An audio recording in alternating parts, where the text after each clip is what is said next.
Hello and welcome to Every Horror Movie on Netflix, the show where we review and discuss every horror movie on Netflix. There's so many of them out there. What are they? What do they mean? What are they like? We're going to watch them all so you don't have to. I'm Chris Slatt and I'm here with some friends of mine. So guys, who are you and what right do you have to be here reviewing horror movies? I'm Steven Sonoris, and I'm a little bit of a horror snob. I think I read more of it than I watch these days. But as a casual Netflix viewer, I realize there's a lot of stuff out there I haven't seen that I'm very curious about that often ends up in my list. And I'm kind of on the fence about it, so I'm looking for an excuse to get back into just watching more horror movies, seeing what's going on out there these days. That's kind of where I am too, because, you know, I consider myself a horror fan, but there's so much I haven't seen, and most of what comes out, I seem to have very little interest in. I like spooky stuff. I'm not sure I like horror movies. You like to be spooked. We're going to find out. I'm Patrick Dunn. I'm here because I love horror movies. Maybe not quite as much as Steven Sonoris does, not quite the snob level, perhaps. But, you know, I enjoy finding a good, weird horror movie on Netflix. I enjoy film in general. I've done some film criticism. You're a professional critic. I have been. You have been. No longer. No longer. Retired, reformed, yes, retired, but back for one last job. Punished Venom film critic. Punished Venom film critic. Yeah. But yeah, I'm looking forward to going through every horror movie on Netflix. Seriously? You're looking forward to going through every horror movie on Netflix? I think this is going to be kind of a punishing journey. I don't know. I'm looking forward to it. I'm looking forward to #horror. I'm looking forward to the discovery, the process of discovery, but it's also, you know, a little bit like, you know, Lewis and Clark, Oregon Trail. Like, I know that, you know, someone's going to die of diphtheria. We're going to get diseases. Yeah. And it's going to be rough, and we might lose fingers to frostbite. But at the end of the day, they're going to put our face on a fucking stamp. Dysentery is going to happen. Dysentery, not diphtheria. And there's one more person here. Who are you, quiet one? Hello. My name is Elizabeth Pierce, and I have absolutely no right to be here because I don't know anything about horror movies. I don't know anything about Netflix because I don't have it.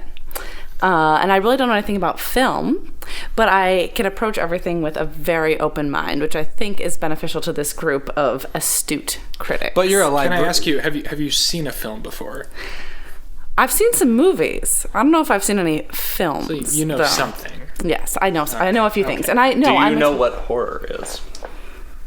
Yeah, absolutely. Actually, I mean, you're here with us, so the reason why I'm here is because I once saw The Ring and had nightmares for 4 years, and I decided to overcome that by participating in this podcast. And you're also a librarian, so you know fiction, at least. You know the hero's journey. Oh yeah, I could make time. some great literary analogies throughout this podcast when we're struggling for things to talk about. Well, we're all looking forward to that. So the premise is, you know, we're on this quest of discovery, and you know, we're warming up. So we're starting off our season with the classic, not horror movie, but close enough, Spawn from 1997.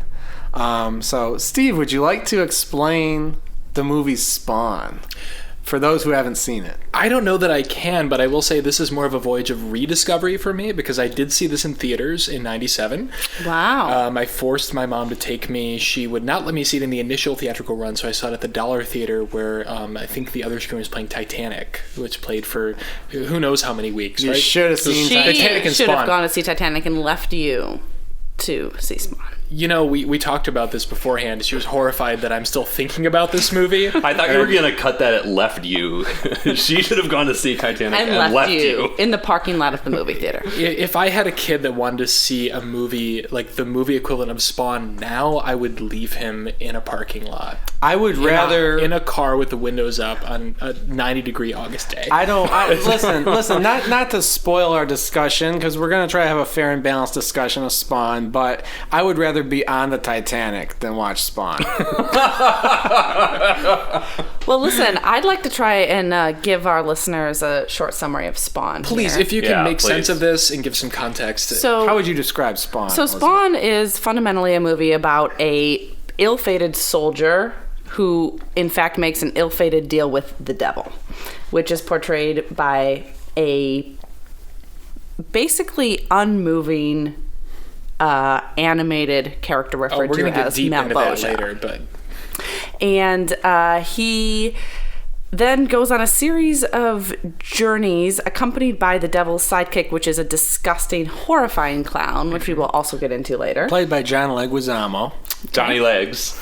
He goes on a series of journeys to, at first, participate in the devil's deal in order to save his beloved wife, who in Wanda, who in the years that he's been gone has married and had a child with someone else. And then to fundamentally be a good person, he participates in the devil's deal. And he has a cape. He is burned to a crisp and is horrifying to look at throughout the movie. When he's not in his costume. His costume is admirable. There's various... He's a beautiful man when he's in his costume. When he's in his costume, it's lovely. Before he gets burned, he's a very... Michael Jai White is, like, hot, right? Does anybody agree with me on that? Yeah, I did like... he's a yeah. beautiful I'll get man. down on that. I'll get down on that. There's nothing wrong with Michael Jai White, but after he gets burned, he looks like a Arby's roast beef sandwich. Which is a problem for anybody. And... Other than Chris. There's a lot of gothic imagery, which is great. There's a lot of other things which are not great. And I would say that we can begin talking about the movie from there. If anyone has anything to add, I welcome that. I think that was a pretty succinct description, because this movie, there's a lot going on. That was very thorough. So the guy, he's like a soldier of fortune. He's like a private contractor or something, or I don't know. Do they explain that? He's like a private Navy SEAL. He's the world's deadliest killer, but also for some reason has some sort of moral issue with all the people he's killed. At some point, it's revealed that he is very distraught about how many people he's killed. He's He's the world's most He's successful 1997 Jason Bourne with a memory. But he doesn't know at the beginning. Like, he's sent on a mission and he doesn't know that he's been sent to, like, wipe out a civilian plane or something. And then he's like, you sent me to wipe out a civilian plane. And his commanding officer, who is Martin Sheen, of all people, is like, it's for the greater good. Martin Sheen, like, consisting solely on scenery. Like, he is just eating scenery throughout this entire Well, movie. I think that brings us to one of the early issues in the movie, which is that no one really understands how the soldier doesn't know what he's doing, and also how he gets into the situations that he gets into, right? But it's also kind of irrelevant because he gets double crossed, he gets set on fire. I guess he's got some death on his conscience, but I don't think I don't know. This movie has bigger questions than like, how did he get into North Korea? Right. Let's begin at the beginning. I mean, I think I'm the only one who had actually seen this film before. Am I right? Nobody else had seen this? I had seen 20 minutes. You've seen 20 minutes? I mean, from, like, right out the gate, this is a batshit movie. I mean, the opening credits. Oh, yes. Oh, God. How did I forget? Yes, we need to talk about that. The cold open with the narration, which you guys have seen it more recently than I have. Yeah.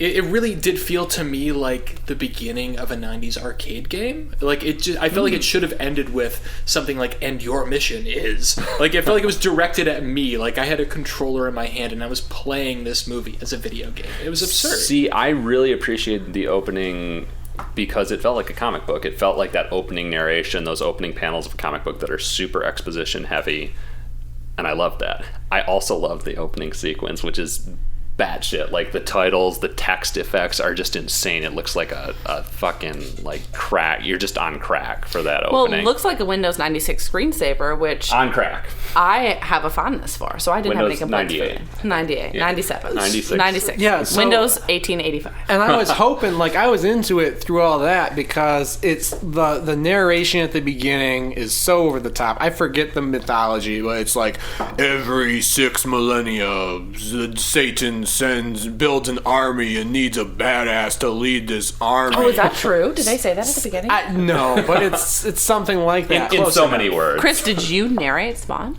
I wish, but I thought that it was maybe going to be like a tongue-in-cheek sort of movie, or have a camp value where it's like, okay, it's over the top and that's the point. I think it did a little. That's the grand question. That is I the feel question. like we need to address that a little later We'll on. address I think it later. that's the grand question, All right, is that's- how seriously it takes itself. We'll come back to that. But I do love that opening sequence and just how batshit it is. It's just the names of the creative team are just flying down a fucking portal to fiery hell. portal to hell, and just having this like crack, like spaz attack on their way down. It's just I love visually it. And the aggressive. soundtrack is really crazy. I mean, Yeah. there's stuff on the CD that's not in the movie, but it's a blend of like new metal bands and electronic artists. And I mean, at some point we should pull up the soundtrack because I don't remember the name of a single person involved. This is very kind of chaotic. Let me see if I can pull that up. Almost like psychedelic music via new metal in the late 90s. I was going to say psychedelic is maybe being too kind to it, but perhaps we should get into mean, the it actual was- plot. Yeah. It was visual and auditory. The opening assault. sequence is worth watching. I'll say that, just for novelty purposes. Spawn, the album. Okay, here it is. Marilyn Manson features Korn, shows up, Butthole Surfers, Metallica. A lot of recognizable names on here, you guys. Henry Rollins, who you would think might be better in this movie. Incubus shows up, Slayer. Yeah, so some big names of. But every- new That sounds metal like a in the great 90s. album. Yeah. Every one of those artists pairs Although with... unfortunately, it's not. But every one of those artists pairs with an electronic producer for their song. So it's like... Oh, yeah. I was just looking at recognizable names, but you're right. There is an ampersand. It's like Henry after every Rollins name. with the orb or something. And Goldie. But let's Okay, not well, anyway. pretend. Let's not pretend that like 90s Metallica and DJ Spooky. 90s like horror movie or not 90s superhero movie soundtracks don't necessarily relate to the movie in any way. When I was in True. like 10th grade, I won at the fair a copy of the Daredevil album. Oh. Fun. And it was great. Oh. Evanescence for weeks. But where did it get us with the movie? Oh man, the original Spider-Man soundtrack. There goes my hero. I forget who did that, but I it was need a terrible. hero can save us. It's Chad Kroger, best known. Oh, that's right. No, best known. I just sang the wrong You song. sang the wrong song, but that was Chad Kroger, and it was Another hero best song. known for his ill-fated marriage to my hero and my sweetheart Avril Lavigne.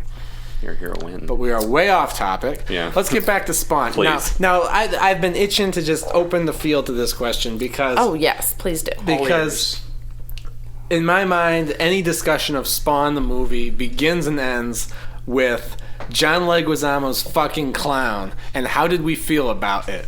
I'm not going to say him. Well, I felt like this entire movie was kind of like being locked in a dumpster for 90 minutes.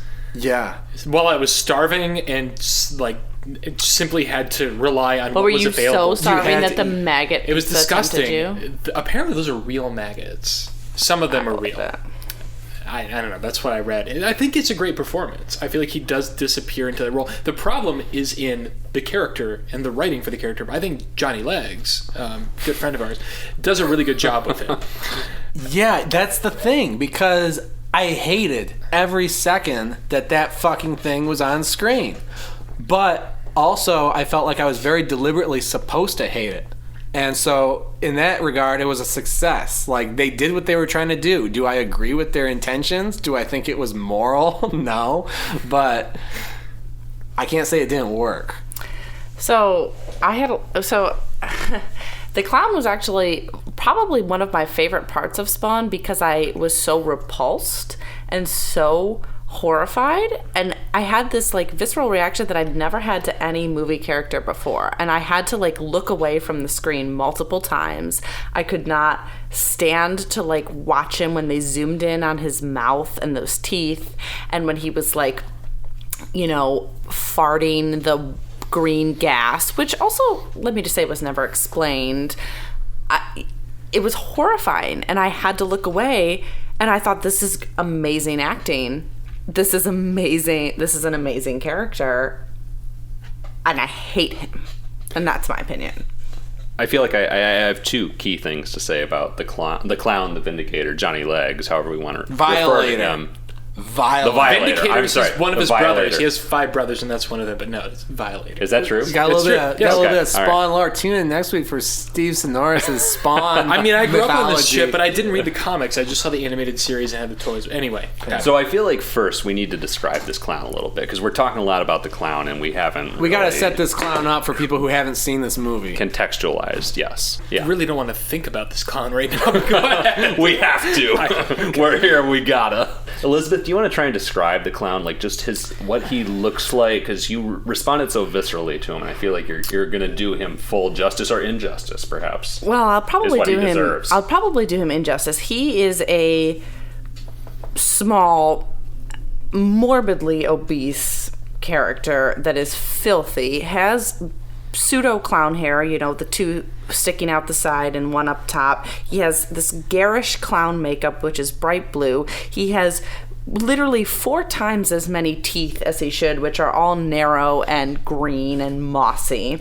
And he is aggressively disgusting in any way that you can imagine. Let me give us an example of a couple disgusting things. Okay, two that come to mind is, which, I will say, I watched this movie with Patrick and he laughed at this joke, but he opens up a pizza box. There's one piece of pizza left. It's covered with maggots. And he goes, "Oh, this is disgusting." And the audience is like, "Yes, this is disgusting." And he goes, "I hate anchovies." And he picks an anchovy off the pizza and just consumes the maggots.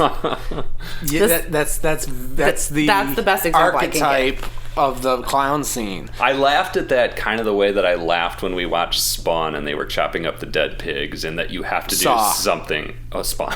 Saw. Yeah, when we watched Saw 3 and they were chopping up the Side dead note, pigs. there are no dead pigs in Spawn. Yeah, that was the one gross thing they didn't manage to shoehorn would have into really this put me fucking over the movie. edge. Yeah.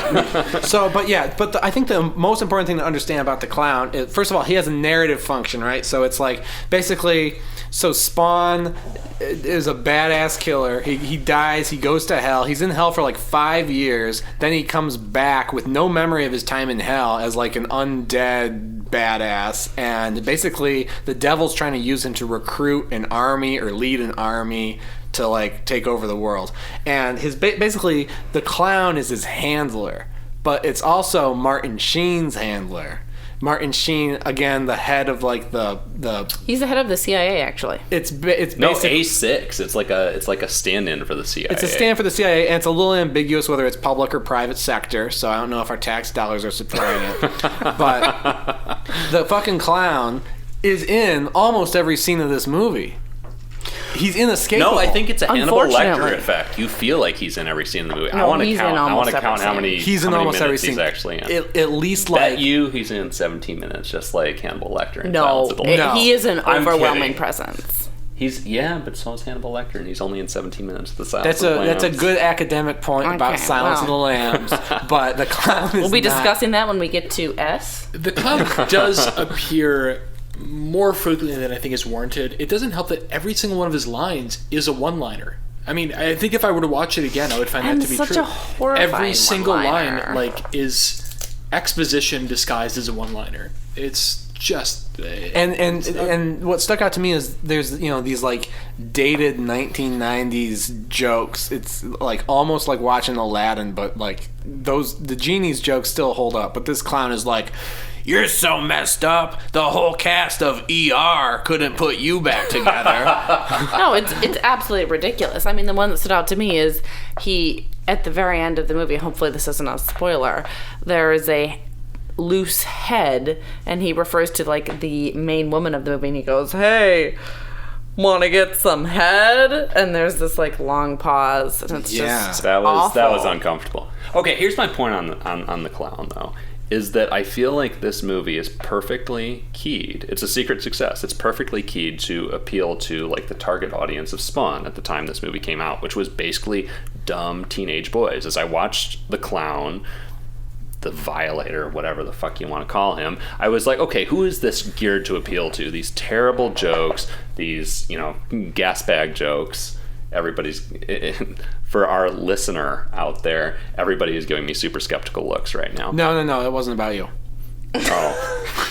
What was it about? Don't worry about it. Continue. All right, so the violator. Did somebody actually fart in real life? No. Is that what's just No. happened? But it's perfectly keyed to that teenage boy sense of humor. The clown is ostensibly the hero of this movie. Like, you are supposed to identify with and enjoy the clown. the clown is not the hero of this movie. I think He the clown absolutely is the is. focal point of the movie. Like, I feel like if this movie, it was marketed toward teens. McFarlane wanted an R rating, but had to settle, go to a different studio. We definitely have to contextualize who McFarlane is at some point. I don't know. But People know continue Spawn though. comics. We'll get into that. Yeah. It was marketed toward teens. It's a PG-13 movie, surprisingly. But what I want to hear is how you responded to this when you were fucking 6 years old or whatever. What did you think about this movie? I thought it was... Okay, how old were you? So 1997, I would have been 10. 9. 9. I was 9 years 8. old. 9 Yeah. years old. 7. Well, we'll say 6. maybe I don't know what month it came out. I think it was like late '97. So I probably saw Whatever, like, you were fucking 9 or 10. early But what did 98. you think? I thought it was terrible. I Stephen thought it was 46. I thought it was really obnoxious. I did not enjoy the clown. I did not think his jokes were funny. I felt like it was talking down to me as a kid. But I probably wasn't the target audience. Yeah, you were a child of unusual intelligence, but you enjoyed the Spawn comics, Stephen, right? you were a prodigy. You were And here I am. You Look were where a I come prodigy. Did you enjoy the Spawn comics though? You were. I've never read the Spawn comics. Oh, so what was your interest in this movie? So my best When you friend were 10 was years a old. Spawn fan, and so like I was familiar with the toys. I'd like seen the comics. The animated series had been out at this point, so I'd seen a little bit of that. Mostly it was the mystique of it. It was like, this is a dark, gritty superhero. It just felt like something that like a kid like me who likes horror movies would be into, more so than the Batman movies, which had become sort of homoerotic parodies of Batman at that point. By that time, But you were. Well, what I remember from the era, from being approximately the same age, like, I remember seeing Spawn, so much Spawn shit. Like, I feel like it had a big, maybe it was just the stores I was going to, but, like, I remember seeing they had, like, a dozen Spawn action figures. I'd be like, where's the Star Wars action figures? And they'd be, like, at the bottom of the shelf under, like, 12 action figures of the clown / Violator. Like, Yeah. I remembered that clown in the movie from seeing the action figure in, like, all these stores and stuff. Like, it was, I don't know, it was a big deal. And McFarlane Toys, the creator of Spawn, had his, like, own toy line that probably came out around the same time. Yeah, So, I mean, so those of you who remember this, I mean, how was the movie received when it came out? Oh, terribly. I think Ebert was, I mean, as far as I've looked at reviews, sort of retrospectively, I think Ebert was really the only critic who liked it, and he gave it 3.5 out of 4 stars. Which is just like, Which I think is worth considering. I think here. Todd McFarlane bought him off. Like, there's no other way to make sense of it. There's no other way he to make gave sense him of a it. boatload of action figures. But he did like his action figures. I was too R.I.P. young to be aware of the zeitgeist at the time. No, but I mean, this movie is just the ultimate fan service, and it hit me at the point when the Violator, the clown, suddenly transforms into this weird ass, like, The Violator. Violator. So- He transforms from the clown into the Violator inexplicably, and I don't know the comics mythology.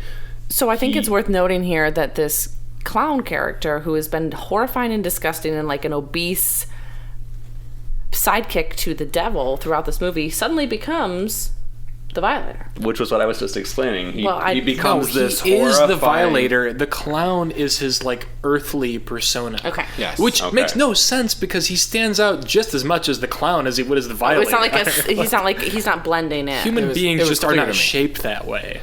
But before, okay, so my point though is that before he transforms from the clown into his actual demon shape, this horrifying demon creature, he goes, "Not the victimizer, not the vindicator, but the violator." And no one cares about that. You know, who cares if you're the victimizer or the vindicator? It's fan That's service. fan service. That is like the purest fan service possible. Also, he says the vibrator at one point. In substitute of He one of the does. other one's names, he says the vibrator, which I feel like was Does like he? Johnny Yeah. Legs ad-libbing. I remember missed that. that, I totally. remember that. I Now, I totally don't know missed if it's that. in the same thing, but I do remember because I was like, that's a weird joke for this moment. I was really feeling it, and then he said vibrator, and it just totally turned me off. So, I mean, the interesting thing that comes out of this whole discussion, we've talked about the clown / Violator for I don't know how long at this point, but the interesting kind of point that lies beneath this is what a non-present Spawn himself is in this movie. We haven't talked about Spawn. We haven't really talked about Martin Sheen. And we have not talked about the devil himself. I feel like that's best saved for That's saved Yeah, for I the think Malabolgia is our But So let's talk about the Spawn. pièce de résistance. So, Sheen talking is- about, are you go talking about ahead, Martin Sheen? No, talk about Spawn, please. It's called Spawn. Why haven't we mentioned him yet? So, Yeah. Let's so, talk about some CGI. so I actually don't have one of the most common things to complain about with movies is the acting, right? And I don't have a lot of complaints with Spawn's acting. I thought he was fine. Narrowly focusing that issue on Spawn, I agree. Michael Jai White, fine. he does enough. I mean, for most of the movie, it's kind of baffling. We know Spawn is like such an iconic image. I mean, there's even like a sort of Spawn logo that people have like buttons of. Yeah. He's not wearing a mask for most of the movie. He's got that charred Arby's melt face, Which is pretty horrifying to see. which is horrifying to see, but also probably pretty difficult to act through. And I feel like Yeah. he does a better job than like anybody in a Batman costume delivering his lines. Like I feel like he's perfectly fine. And He's in the same voice. He has some material to work Very with similar. because one of the only things I actually genuinely cared about in this movie, cared. It wasn't like, it didn't stir me like Titanic. Cared is a generous term. It's is a what you're generous saying term, here. but so he's been in hell for 5 years, and when he comes back, his wife is married to like his like colleague from the mercenary company, and they have a 5-year-old daughter, and this guy Cyan, which is a great name for a yeah, child. Cyan. That's actually the name of... So, interjecting quickly here,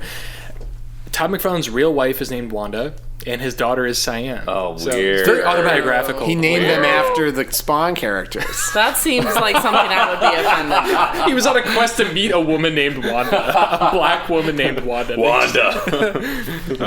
We need a quick insert cut of like Wanda's face, because that's what this movie does to us every time that Wanda's name comes up, just to remind us that that's who that character is. And there's all because these she's such a near vague misses. cipher otherwise. Yeah, so he like. Anyways, yeah, he so- really loves this little girl because it's his, Child? like it's not his child though.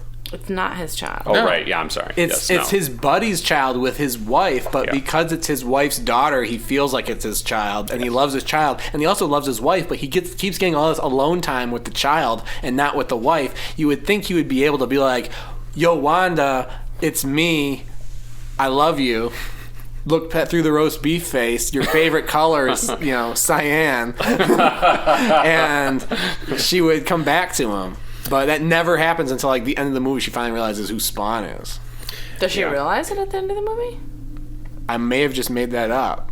You just wanted that emotional arc. You wanted it to complete. happen. Let's draw back from it, because I feel like we are getting a bit off track as far as what we really want to impart to the listener when it comes to this movie is what is the flavor of this movie? We've talked about what it's about.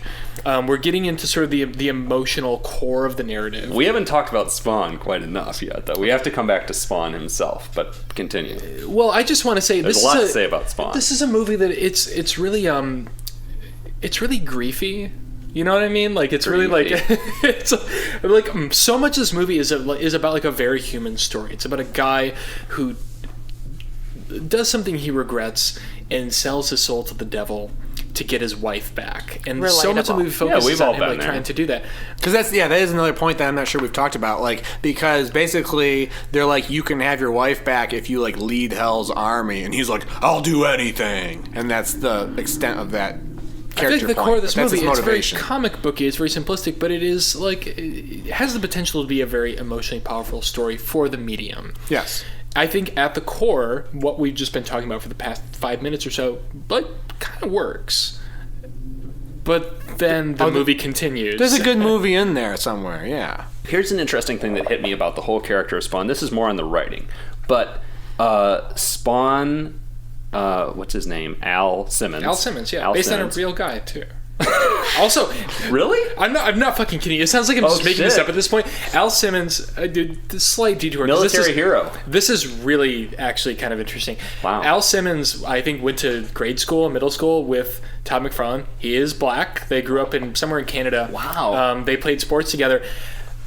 After Spawn became a comic sensation, Todd McFarlane got tired of touring around the country doing like the Spawn rep shit, because obviously he has this multimedia empire. He's making action figures, but he can't be everywhere at once. He's not Santa Claus. So he hires the real Al Simmons to play Spawn at Comic-Cons. Oh, wow. And he Wow. like drove around the country in a van or a truck, and he was like the face of Spawn before the movie came out. So it's Spawn, based on a true story.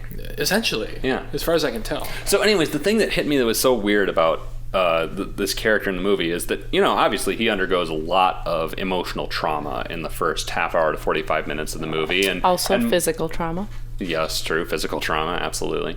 And the performance fits that sort of trauma. You know, Michael J. White is very traumatized. But then all of a sudden, there's this pivot point where all of a sudden, I think it's when he first realizes that his necro flesh, his like hell armor, can repel bullets for the first time, and he just like, damn! All of a sudden, he becomes like this kind of comical character who reacts in very funny ways to realizing his powers for the first time. And it's like, wait, when did we pivot from I'm horrified by this thing that's happened to me to I'm comical character responding to my powers for the first time? Here's on blaxploitation. Like the way that he delivers those lines is like, it really almost feels like some kind of comedic pandering. It was really kind of comfortable for me. Yeah. I remember that scene in particular you're talking about. Yeah, that damn. It's a little weird. Well, I think that there's a key point that we're missing here, which is, or for the listeners, that listener, for you out there, hello. This is our first episode. That's why we're saying that. I know that you're listening to this after we're already a huge international success. So, Spawn, before he was Spawn, participates in a intense break-in to a North Korea weapons factory where he gets betrayed by his boss, who sets him on fire and burns him to a crisp. And his dominatrix co-worker. The boss's dominatrix. There's so much We've got to talk unpack about her outfits later. There's so much to unpack. I just feel like we need to explain that the reason why we keep referring to him as roast beef and, that sort of thing, bacon, is because he is burned to a crisp by his coworker. After Martin Sheen squirts green jizz all over him, which is apparently and then flicks flammable. like a clove cigarette on Right. Yes. Right. So he is horrified for the rest of the movie and looking to get revenge on his former boss, Martin Sheen, who squirts him with green goo. He basically shoots that Nickelodeon. What's the Nickelodeon? That, Gack. Yeah, Gack. He basically shoots Gack all over Spawn and then lights it on fire. When you when you win things at the Nickelodeon teen party and you get gooed. Yeah. It's not always a good thing, Elizabeth. It's not a good thing in Spawn, for sure. Well, in Spawn, it's bad. But anyway, I just felt like we need to explain that instead of just referring to Spawn as roast beef. Well, while we're on the topic, can we talk about Martin Sheen? Martin Sheen, again, is the commanding officer of Spawn's mercenary group, and it's just so I'm trying to unpack Martin Sheen. So this was 1997. I don't know what Martin Sheen was doing at the time, and I don't know if he's in on the joke or not in this movie. What do you think? As far as I know, what I've heard is that he wanted to do a superhero movie. That was it. Any superhero movie. This one came along. I watched the documentary earlier today, briefly, 10 minutes of it, about the making of this movie, and apparently he took the job and started reading Spawn comics, or he didn't take the job. He was reading Spawn comics in preparation for the role, and his kid was like, oh, Spawn is the most important comic book in the world right now. So then he decided, okay, I'm signing on. He does not seem invested at all. He did not register for me. That he could have been played by anyone, really, that character. Oh, I disagree. He was so over the top. He seemed to be playing with a constant smirk and kind of a wink to the camera to me. I enjoyed him. I think the only way we have interpreted it that way is just because we're giving Martin Sheen benefit of the doubt. Probably. I may give Martin Sheen too much credit, but I feel like Martin Sheen was condescendingly in the movie. So that's why I don't know enough about Martin Sheen's career to know what else he was doing to kind of if his if this was pre-West Wing and his career was in the dumps and he was doing a lot of movies like this, then he was just raising baby Charlie, Charlie was probably, I don't know. Charlie would have been Charlie was old 30, enough to be reading 40. Spawn comics. He wasn't 30 or 40. Well, he was in Wall Street in the 80s. God, how old is Charlie? Charlie's old, dude. Fuck. Okay, never mind. Yeah. Anyway, all right. I mean, you know how old you were in 1997 when this movie came out. Think about how old Charlie Sheen was. He was not a baby reading comic books. Yeah, he was probably my dad's age. Yeah. Anyway, so I guess we'll just leave that as an open question. It's just a conundrum. And you know what? If you're looking for a reason to watch Spawn, maybe Martin Sheen and unpacking his performance is the reason you're looking for. Oh. Now, Martin, I don't know about that. Now, it's as good a reason as any. The other reason you might want to watch Spawn is if you like fetish outfits, because Martin Sheen's sidekick is... Hell yeah. How would you describe Martin Sheen's sidekick? Okay, well, side note for OC fans, she is the mother of Rachel in the OC. In real life or in the show? In the show. So, shouts out. A great role. Potentially in real life, too. I don't know. But definitely in the show. And her... Potentially also Rachel's mother is what you're suggesting. Like biological mother. Rachel Bilson, yes. Yeah. Okay. Her outfits are fantastic. They are made purely of leather and cubic zirconium. Oh yeah, they're kind of like bedazzled with cubic zirconia. Yeah, the one that she like dies in is. That, like, I thought it bustier- was sequins, but what's cubic zirconium? That's like diamonds, fake Like diamonds. fake diamonds. Yeah, I just thought they were sequins. No. And They're her role fake is only to like look sassily at the camera while agreeing with Martin Sheen, which I think is a great role for anyone to play. I would like to play And that role. dual wielding machine guns and seemingly firing it with no target. But with no target, Yeah. like firing it into the ceiling and then dying immediately. If I had to use adjectives to describe her, I would say sultry and subservient. There's definitely like kind of a. There's sassy. I wouldn't say subservient. Sassy. I mean, Oh, you're right, She's 'cause- subservient only to Martin Sheen. Yeah, she does throw a little bit of sass at some supporting characters, I think, at one point. But also, she's also, to my memory, Al Simmons. She gives Al Simmons a lot of shit. for all the people, She casts considerable shade on Al Simmons. for the amount of badassery that Al Simmons, aka Spawn, has in this movie, she's the only character, not like a random soldier, who just gets murked by Spawn in the entire movie. Yeah, that was really kind of Well, it shocking to wasn't me, even a honestly. I mean, he battle. literally just like blasts a woman in the chest, like Unloads- double machine guns, Unloads right and she in the falls on a breast. table. And I was like, okay, maybe she has a bulletproof vest, but no, she No. dies. Well, He it's just puzzling. kills a He woman. just murders her. That's like his first kill, It's not. Well, he shoots up the whole place before that, which makes me say, the devil picked a good one. and then she's the cherry on top. He's- The devil did pick a good one. Yeah, that's Cherry the on perfect top. guy to save the Satan. Perfect. Serve the Satan. Serve Satan. But all around, Unfortunately, a great I would say a performance. loss for the movie because she was one of the better characters. What? Come on now. Oh man. She was like one dimensional at best. She was like a pair of tits and a haircut. She was one-dimensional at best, half-dimensional. Great characters. reality. The characters in the Did you movie. say a pair of tits and a haircut? Haircut. Let me Okay, I she do was remember fine. her Whatever. She's hair. negligible. Moving on. let me rank the characters in this movie. Cyan is the best character in this movie. Actually, I think I might agree. Cyan's the best character in this movie, Oh no, we still haven't gotten to the best character. in followed this by movie. Clown, followed by Spawn, followed by the rest of them way in the pile at the bottom. Okay, there's still a few characters we haven't discussed though. Can we? right, Can we yeah. get to Cogliostro? Is Okay. he like on in the plan Patrick here? wants, worth Patrick talking wants to about? talk about Cogliostro, quote unquote Cogliostro. Quote, Do they even say unquote. his name in the? Cogliostro's name is said repeatedly. He is literally Yeah. the opening narration. He's Spawn's spirit guide. He's the good Oh, spirit and the guide. closing narration and like the second act narration. He's all over this. movie. He's Obi-Wan He is. and Jesus Exactly. combined. And Yeah. King Arthur.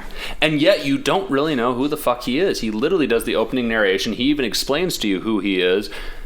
But I was confused about who he was for a long time because it's still terrible writing. They give you exposition about this character right up front, but it's still like it takes maybe a half hour of the movie for him to finally go, oh yes, I also followed the same path, except I'm a knight from the Crusades from 500 years ago or something like See, that. that was one of the less confusing parts of the movie to me. Really? Yeah. Then they're all fucking. He's like a fucking homeless guy. They're living in a fucking alley. That's something else we should mention. Like a lot of superheroes have like a fucking hideout. Like Batman has a bat cave. Iron Man has a Iron Man complex. has like a skyscraper and a Malibu hotel, Malibu mansion. But Spawn lives in a fucking alley, and like he literally is like saving like kids from like picking the trash and getting hit by their dad and stuff. And that alley has incredible production design, but only from like the wide view. You see this incredible like blue tinted cathedral that's beautifully designed. It looks like something from the original like Tim Burton Batman movie. But then you get down to the actual alley and it's like sepia tinge. And it looks fucking terrible. It looks like every other alley, but it has this grandiose design from the sky. Yeah. So I mean that's something else maybe we should get into if we're Oh, and that kid. the kid. Do you guys remember the scene where the kid's dad is berating him for not eating the green food coloring dyed Right. sandwich? He's like, eat your vegetables. It's basically the scene where it's just like a classic, like, eat your dinner, kid, but it's just this nasty sandwich Yeah, from the 'cause garbage. they're all You're too eating out of good the for trash. this dyed sandwich. They're all eating out of the trash, which is like you know if Spawn was the ultimate badass, and you see him like single-handedly take on the SWAT team, at least once in this movie. he could just like fucking raid a Kroger and, bring some real food to the neighborhood. Get the kids some Lunchables. Get the kids. Yeah, in 1997, that kid would shit his pants for some Lunchables. Anyway, so if we're talking about things that look shitty, how about this whole movie? Because that was actually something I noticed from the very first minute. The whole movie looked bad. Why is that, Steve? I feel like you have some insight. I have a little bit of insight. I mean, I also wonder, like, what version of the film we were seeing. It was on Netflix. We talked about this. Like, I feel like it might have been, like, cropped or something. Something seemed very off. Like, a lot of the shots seemed very bizarrely framed to me. It seemed like it might have been an issue of whatever was delivered to Netflix for this.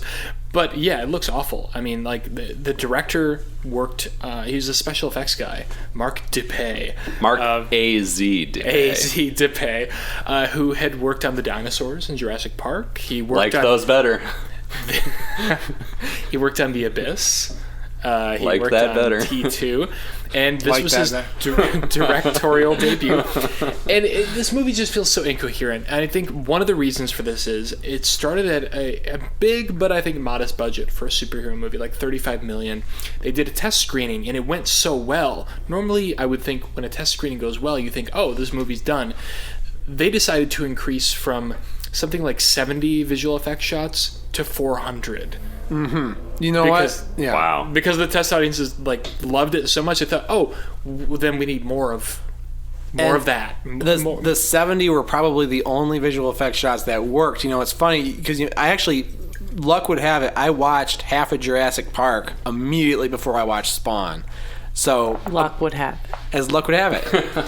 So it's weird because like all the other movies you mentioned, Jurassic Park, The Abyss, T2, they are movies that are very aware of the limitations of the special effects in their age, and they work around them very, very, very effectively. This movie, it seemed like they figured it's 1997. Jurassic Park was 4 years ago. Time to up the ante, bro. And they just completely overestimated their competence in delivering these CGI visuals that just looked like shit through the entire movie. So can we talk about Spawn's costume? Because I feel like Malebolgia is the ultimate example of what we're talking about right now. Malebolgia is. But Malebolgia is all right. I keep saying the pièce de résistance. I feel like we need to get to Malebolgia sort of last. Let's talk about the costume. Spawn's costume works pretty well. When the fucking necro flesh peels back and looks good, or the knife thing around his wrist, it looks organic and real. I'm guessing I did a double take. That was probably part of the 70 original visual effects shots. Exactly. ILM did the bulk of the work. We'll get to it, but they hired something like 22, I think, different companies to do special effects for this movie after ILM had done their work to round out the work, because they were on a deadline. By the time you're doing test screenings, you've got a date for this movie to be released in theaters, and if you're going to make changes, it has to happen fast. And we'll get to it. But anyway, Spawn's costume. I think then there's that cape, and I have a lot of mixed feelings about the cape. I have some fondness for the cape. Because, Todd McFarlane, the creator of Spawn, the guy who drew Spawn originally, is known for these elaborate gothic designs. He originally drew Spider-Man. He was known for just drawing Spider-Man so exaggeratedly and just webs everywhere. And then he adapted that to Spawn by drawing the cape, just going everywhere and doing these insane fucking patterns. And I feel like if you take Spawn the movie, frame by frame, there are individual frames where the cape captures that just kind of beautiful, aesthetic, it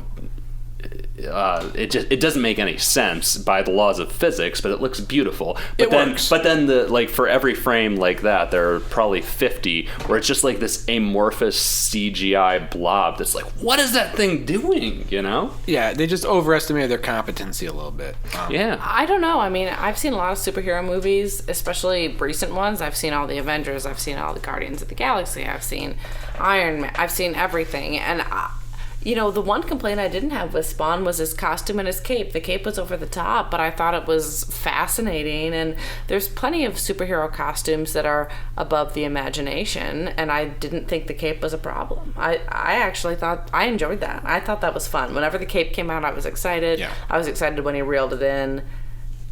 I thought, great. I thought I was fine with it. It was interesting, and it was visually distinct. Yes, You know, yes. We haven't seen that before. That's not a common thing. It had some vision behind it. And you know what? Actually, the whole movie had some vision behind it. I'll give it that. Well, let's talk about this. If we're talking about the cape, I mean, the cape seems to be like, I joked about this earlier, but it's like a character in and of itself. It has a way of moving that seems almost independent of Spawn and at times protective of him. It's the proto-magic carpet from Aladdin. Is it the proto-Doctor Strange cape? It came out after. It is. Magic But Carpet. what are Spawn's powers? I feel like that's everything. Everything. Just name it. Everything, and also like nothing. Like there are like things that I feel like he should be able to do in certain scenes that he can't. It just He there's can no. be Well, it's like Invisible. R2-D2 when R2-D2 flies in episode whatever it is, 2 or 3, I can't remember. You know, it's the same thing. It's like, wow, he never flew in 4, 5, 6, or 1. Now he can fly. It's the same with Spawn. Oh, now he can shoot rockets out of his chest. Great. Yeah, basically. And Why does he need guns? I mean, Exactly. Spawn. Yeah, that's a good question. Spawn is kind of like Green Lantern. I mean, for the non-nerds out there, Green Lantern can summon anything he wants out of his imagination, and Spawn is basically, when you boil it down, his powers are exactly the same. He can create whatever he wants with his mind, as Cagliostro would tell us. This is explained in a scene by Cagliostro. It's basically Obi-Wan, a.k.a. Cagliostro, takes Spawn into the alley, and he's like, Spawn, stop being such a bitch and open up your mind. In the shortest training sequence of all time. Yeah, it takes the 30 shortest seconds. training montage He's of like, all I'm going time. to throw a bottle, and I want you to hit it with an arbitrary object that you Spawn. Get it from your quote. Is that why Spawn's called Spawn? No, he's the Spawn he's the hell of the Spawn. devil. Yeah, all right. he's Satan's Chris, Spawn. please.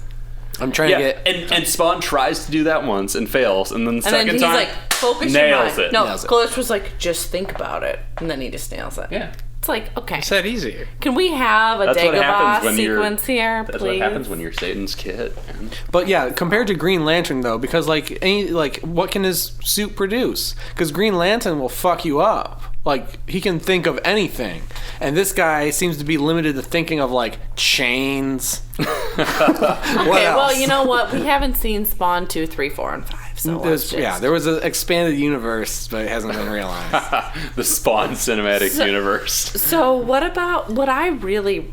Well, did we finish talking about Cagliostro? Oh Yeah, we're done with Cagliostro. No, if you have something to say about Cagliostro, go ahead. I have nothing to say about him. Oh, what okay, I want never to talk mind, then about let's move on. is the devil himself. Malbolgia. Are we ready to talk about Malbolgia? Malbolgia. Let me ask a question about Malbolgia. Why does he have a mouth Loved it. if he's not meant to speak with it? Loved it. Loved it as well. Steven, Malabolgia I am is with you. I bae. hated it.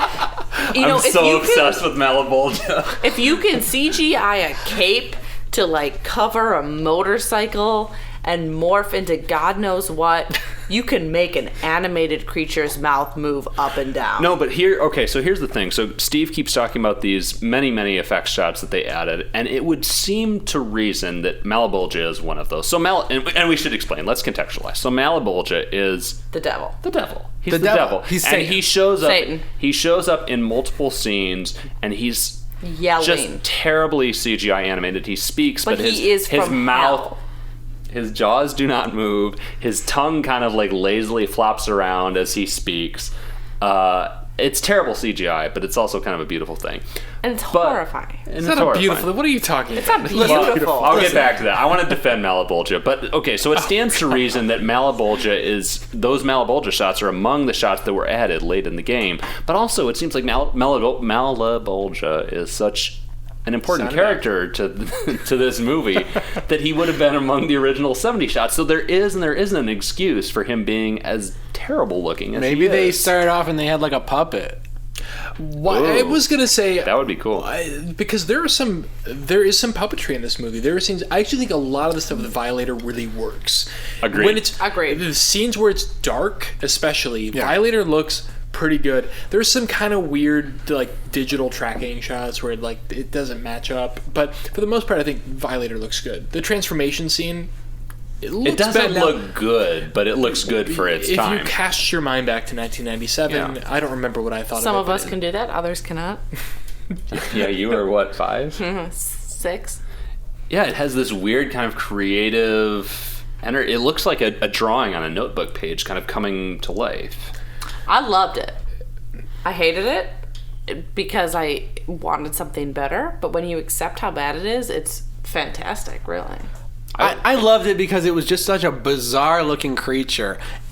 And we're talking about Violator. We should stress that we're talking about Violator I'm and talking not about Malbolgia. You're talking about Malbolgia. I'm still talking about Malbolgia too. I love Malbolgia too. We'll get to that in a minute. I'm sick of talking about Violator. I'm sick of talking about the Violator, clown. he's fine. I'm sick of talking about Johnny Legs. But wait, Steve was talking about Violator. Were you talking about Violator? Oh, yeah, I was. Somebody give me a beer. If we're really going to talk about praise for Malbolgia, I'm not kidding. Oh, I'll go get you. Get the man a beer. I'm Get the man a beer. I'm baffled at this point.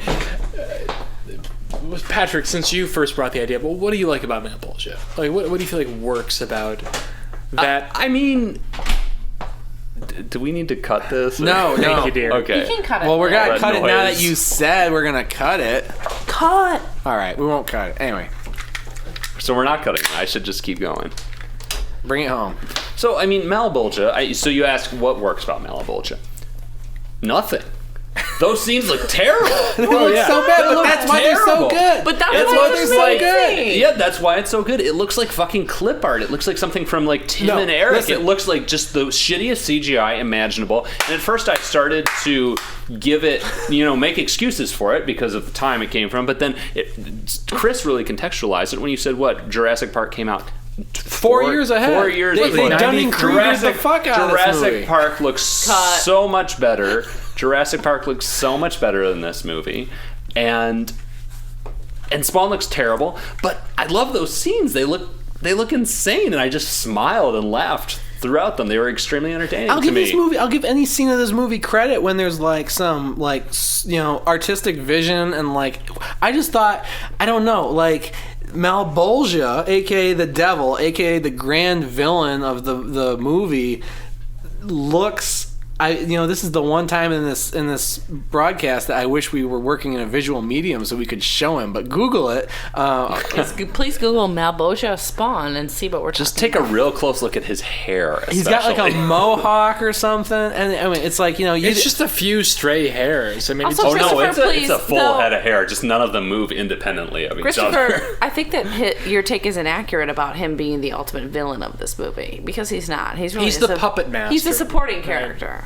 that's true. But he is like the guy who Spawn goes and confronts. He at is the end. ultimate villain. He pulls all the strings on I everybody. mean, are you telling me the devil is But not really, the there's ultimate villain? Yeah, Satan is the ultimate villain, just by definition.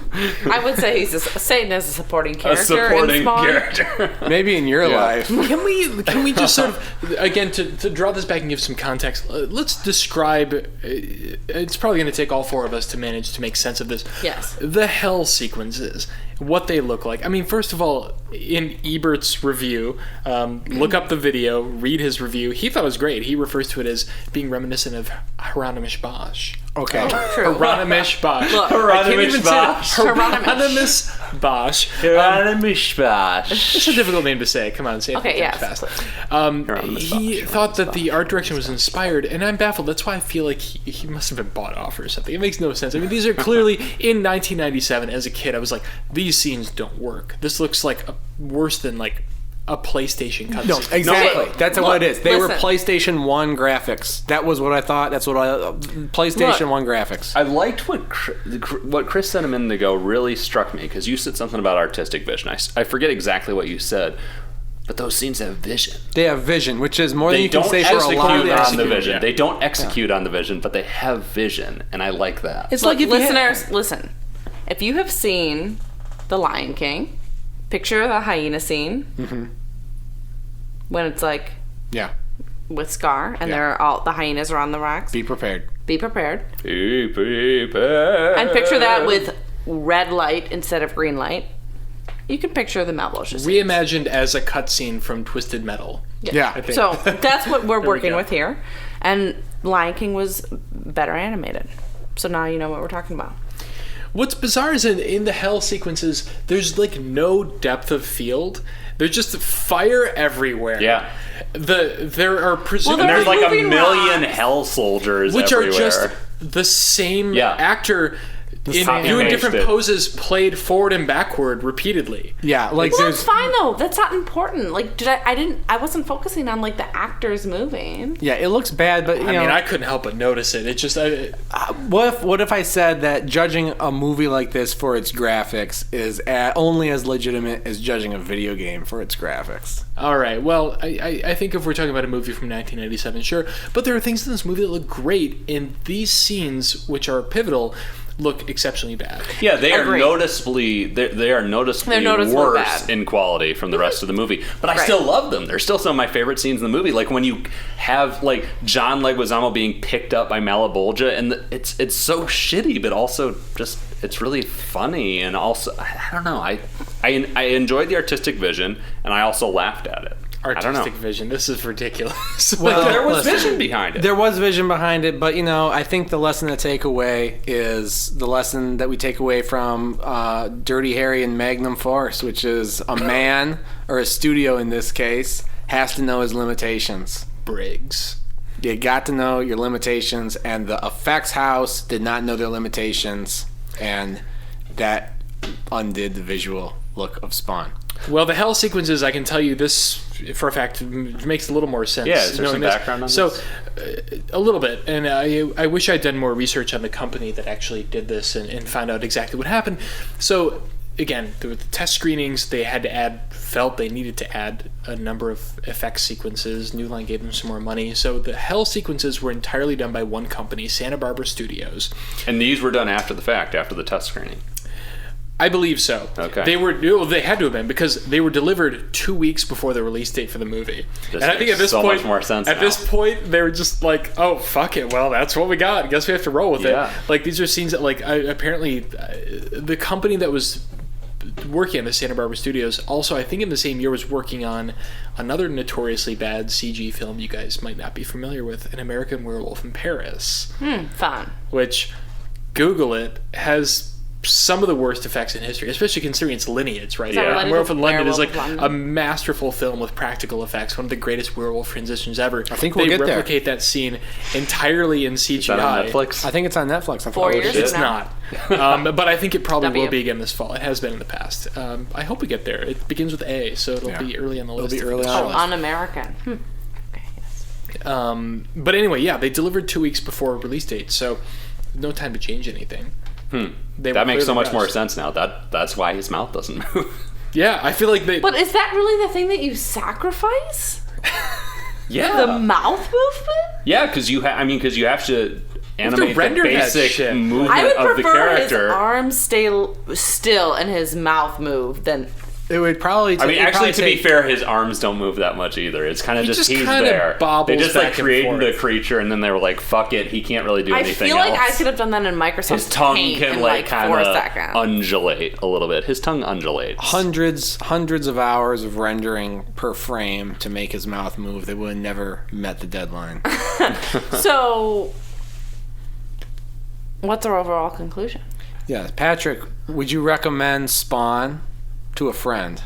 You know, I kind of Oh, would. fuck you. I know. You know, You're a bad friend. That's fine. You know what? I'm good with being the lone wolf Qualify here, which that. I feel like I'm about to qualify it. I'm good. I'm good with being the lone wolf here. There are a lot of things I enjoyed about the movie. You know, I love Malabolgia. I would recommend it to anyone just solely on the basis of those hell sequences and Malabolgia. It's a weird fucking movie, and I love that it does have some kind of, you know, artistic vision, as we talked about. It's not necessarily well executed upon, but it's probably better than, I'm going to guess, we're just at the outset of this project, but I'm going to guess it's better than probably 85% of the movies we're about to watch as we watch every horror movie on Netflix. That's a bold statement. But you know what? That is a good point, because sometimes there can be a movie that, you know, I'm not going to say a bad movie, but a movie that doesn't work as well as it sought to.